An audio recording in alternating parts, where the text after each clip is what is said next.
Hello everyone on YouTube, it's the Wizard Dude again, and I know it's been a while since you heard my voice, but here comes a review for a book. Another book.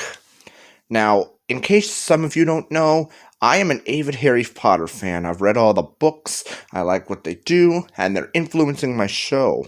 Heavily, I'd say. Now, today I'm going to review my favorite Harry Potter book, that being Harry Potter and the Order of the Phoenix, which is year 5. Now, where to start? I mean, it's Owl Year. Yep. That means ordinary wizarding levels. And you gotta have that with some kind of stress. But let's get into this. At the beginning, Harry, after picking on Dudley and stuff, well, Dudley picked on him first. Dudley is his cousin, by the way. The Dementor appeared. I'll talk about Dementors in the third one. So, the Dementors arrive, and Harry used his Expecto Patronum to summon a Patronus, which is a silver stag to represent his father, James. Unfortunately, Mafalda Hopkirk took notice. She's the improper use of magic head office lady. And, in case you didn't notice, Harry's a wizard. Yep. Didn't know until first year at Hogwarts, but the severity of that breach had unfortunately resulted in his expulsion. The Ministry representatives were going to destroy his wand, and as this wasn't the first time he got it, then he'd have to be at a hearing on August 12th. But Dumbledore arrived to sort things out, and they revised their decision, and he could hang on to his wand until August 12th. But he was still at the hearing. The last letter sent, which Vernon and Petunia were tired of the owls at that point, was a howler that what Dumbledore's voice said, "Remember my last, Petunia." I don't want to shout because, Anyway, you'll find out more what Remember My Last was in the 7th book. I'm not telling right now. Anyway, he's locked in his room until some old friends like Professor Moody from the 4th one, the real Moody, not Barty Crouch Jr., Remus Lupin, who was the defense teacher in the 3rd book, and a werewolf too, Nymphadora Tonks, who prefers to be called by her last name, so would you if your mother called you Nymphadora, among many others. So they go to number 12 Grimmauld Place, to the most ancient and noble House of Black. But then comes the hearing, where Harry is cleared of all charges, but Cornelius Fudge doesn't seem to think so, and neither does Dolores Umbridge.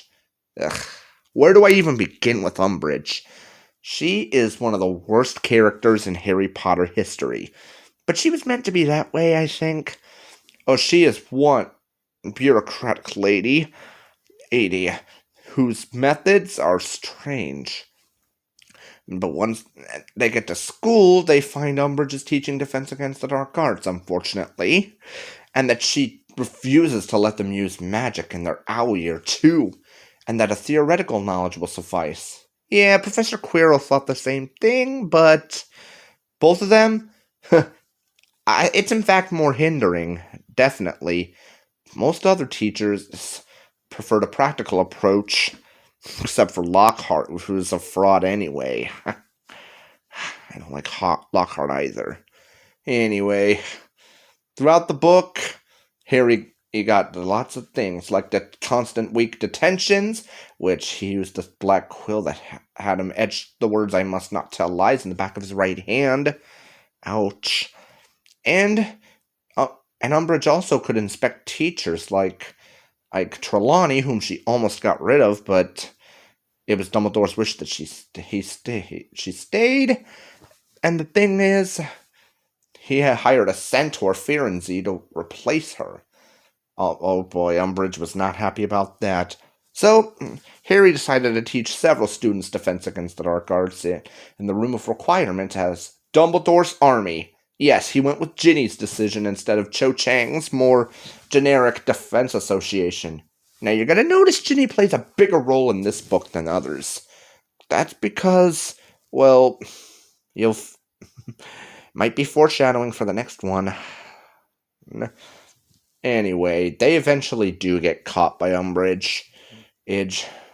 And the Slytherins, like Draco Malfoy and them, after her High Inquisitorial thing, and because Marietta Edgecombe chose friend, had the word sneak because she blabbed to Umbridge about it.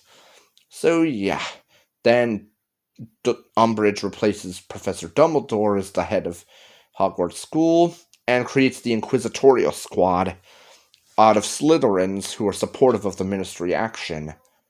So they get to dock points for probably no reason at all. It was Hermione was rude to the headmistress. Ernie Macmillan was contradicting him. 5 because he didn't like Harry. Ron's shirt was untucked, so... Oh yeah, and Hermione was a mudblood.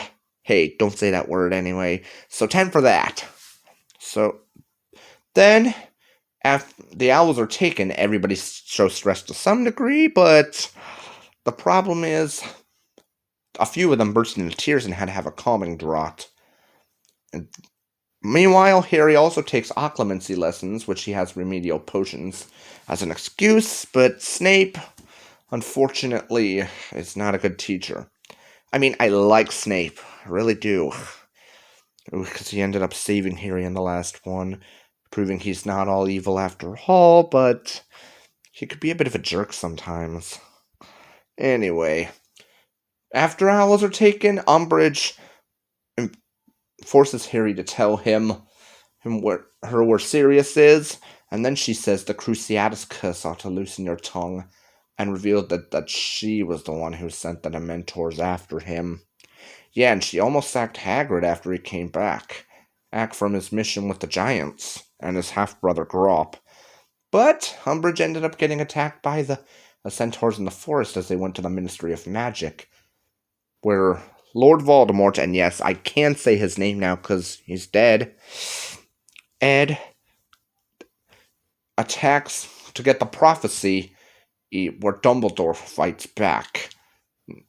Because Voldemort was once Dumbledore's student, Tom Riddle. You guys probably already knew that. And once he's dealt with, the prophecy is revealed that born as the 7th month dies, parents who have thrice defied him, and that he could mark him as his equal, neither can live while the other survives. You'll find out what that means later. Oh, and then it ends with Harry going home after whatever. I can't think. Anyway, thanks for watching. Be sure to like, comment, and subscribe, and suggest more videos if you can. Later.